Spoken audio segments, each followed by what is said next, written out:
प्रत्येक ऋतूमध्ये आपल्याला वापरावी लागते ती गोष्ट म्हणजे सनस्क्रीन. SPF म्हणजे सन प्रोटेक्टिव्ह फॅक्टर.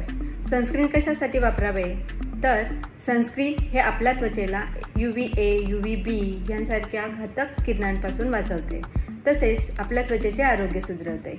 त्वचेला पडणाऱ्या सुरकुत्या, फाईन लाईन्स, टॅनिंग हे सुद्धा सनस्क्रीनमुळे कमी केले जाते. थोडक्यातच आपल्या त्वचेचे अँटी एजिंगचे इफेक्ट सनस्क्रीन आपल्याला देत असते.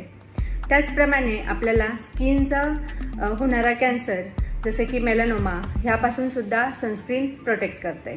सनस्क्रीन कशी निवडावी तर 30 SPF असलेली सनस्क्रीन ही ऑफिस वर्कर लोकांसाठी योग्य आहे. पण ज्यांना उष्ण प्रदेशामध्ये राहणारी लोक किंवा फील्ड वर्क करणारी लोक यांना मात्र 50 SPF प्लस असलेली सनस्क्रीन वापरणं गरजेचं आहे.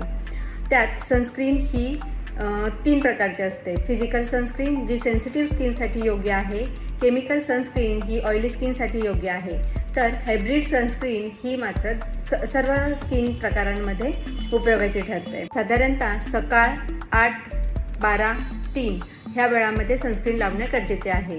पण फील्डवर्क असणाऱ्या लोकांना मात्र 2 ते 3 तासांनी सनस्क्रीन रिपीट करणं ही गरजेचं आहे.